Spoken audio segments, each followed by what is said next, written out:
Հաշմանդամություն ունեցող մարդկանց իրավունքների պաշտպանությամբ զբաղվող մի շարք հասարակական կազմակերպությունների եւ մարդու իրավունքների պաշտպան Կարեն Անդրեասյանի նախաձեռնությամբ Երևանի քաղաքապետ Կարեն Կարապետյանին այսօր նամակ հանձնվեց, որում քաղաքապետին խնդրում են հնարավորինս սեղմ ժամկետներում միջոցներ ձեռնարկել հասարակական տրանսպորտը, ճանապարհները, ինչպես նաեւ շենքերի մուտքերը մատչելի դարձնել հաշմանդամների համար։ Ասեմ, որ հենց քաղաքապետարանի մոտ դիմացը, քաղաքի կենտրոնում, էլ չեմ ասում ծայրամասերում, բազմաթիվ շենքեր են կառուցում հասարակության մեծ նշանակություն ունեցող, որոնք կամ հարմարեցված չեն, կամ այդպիսին են հարմարությունները, որ մարդը կարող է կրկնակի հաշմանդամ դառնալ կամ նույնիսկ զոհվել։ Խնդրում ենք, որ քաղաքապետը շատ խիստ վերահսկողություն սահմանի բոլոր նոր շինությունների վերաբերյալ, ինչ վերաբերում է տրանսպորտի, սպասում ենք կոնկրետ քայլեր, որպեսզի դրանք լինեն ոչ ձևական, այլ որպեսզի մեր կյանքում որակական փոփոխություններ սկսվեն։ Մետրոն պարզապես մեզ համար չէ, չնայած մենք ունենք արտոնություն անվճար երթևեկելու մետրոյի էլեկտրական տրանսպորտով, որը գոյություն չունի։ Այդպիսի գեղեցիկ արտոնություն կա հաշմանդամների համար, դրա համար պարզապես տեղ թվարկելու բան էլ չկա, ամեն ինչ անմատչելի է։ Ակցիայի մասնակիցները մետրոյի Հանրապետության հրապարակ կայարանի մոտից երթով շարժվեցին դեպի քաղաքապետարան, ճանապարհին փորձելով, թե որքանով են մատչելի թեքահարթակները։ Օմբուդսմեն Կարեն Անդրեասյանը անձամբ էր ուղեկցում սայլակով շարժվող հաշմանդամին, օգնում հաղթահարել փողոցների եզրաքարերը։ Նպատակը մեկն է, որպեսզի կարողանանք փորձել հնարավոր է հաշմանդամություն ունեցող անձի համար օգտվել այսօր Երևանում կամ Հայաստանում մետրոյից, ավտոբուսից, երթուղայինից։ Իհարկե տեսականորեն մենք բոլորս այդպես պատկերացնում ենք, որ դա գրեթե անհնար է, բայց ուզեցինք միասին փորձենք եւ այդ փորձելու արդյունքում ցույց տանք, թե ինչպիսի դժվարություններ ունենում այն մարդիկ, ովքեր ունեն հաշմանդամություն։ Կանգառներից մեկում օմբուդսմենը մի քանի մարդկանց օգնությամբ փորձեց սայլակավոր հաշմանդամին բարձրացնել Բոգդան Մակնիշի ավտոբուսը։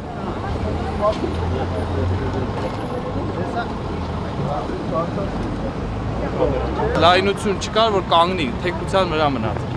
Այսինքն եթե 4 հոգով էլ բարձրացնենք, նույնիսկ ներսում չի կարող 5 րոպե գտնվել մարդ։ Քաղաքապետարանի մուտքի մոտ ակցիայի մասնակիցներին դիմավորեց տրանսպորտի վարչության պետ Հենրիկ Նավասարդյանը, խոստացավ նամակը փոխանցել քաղաքապետին, ասաց դեկտեմբերին Հայաստան ներկրվելիք 66 ավտոբուսները կհարմարեցվեն։ Առաջի խմբականակի մեջ նախատեսված չի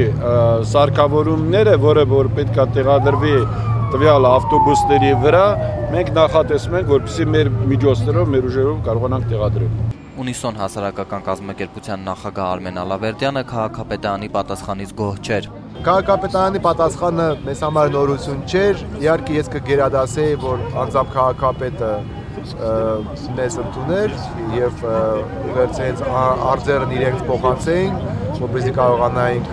ասել եւ նաեւ բանավոր ձևով ինչի մասին է խոսքը։ 66-ը ճիշտ հասկանանք, բերվելու է սովորական ավտոբուսներ, խոսքը դրա մասին է։ Դրանցից մի փոքր մասը հույս ունեմ, որ կհարմարեցվի։ Այդ ավտոբուսները պետք է գնվեն, հետո հարմարեցվեն եւ հասարակական կազմակերպությունները դժգոհ են դրանից։ Նրանք գտնում են, որ պետք է միանգամից գնվեն այնպիսի ավտոբուսներ, որոնք հարմարեցված են, որ չստացվի հերթական անգամ ծախսարվի եւ դրա արդյունքը դրական չլինի։ Ինչպես եղավ անցումներում, ես չգիտեմ որևէ մեկը փորձել է այդ մեծ թեքությամբ անցումներով անցնել, նույնիսկ առողջ մարդու համար վտանգավոր կլինի այդ անցումի թեքահարտակից օգտվելը։ Իհարկե այս ամենը անելուց շատ անգամ դիզայներական լուծում է ստանում, քան թե իրականում ինքը կիրառելի է առօրյա կյանքում հաշմանդամություն ունեցող մարդկանց եւ քայլելիս նաեւ իհարկե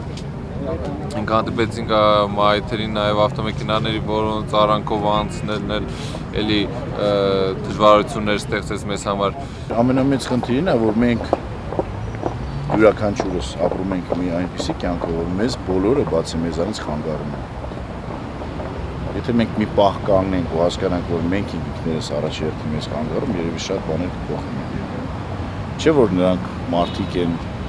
շատերը մեզանից լավ մարդիկ են, եւ մենք իրանցից ավելի շատ ենք ինվալիդ, որտեղ մեր հոգիներն են ինվալիդ։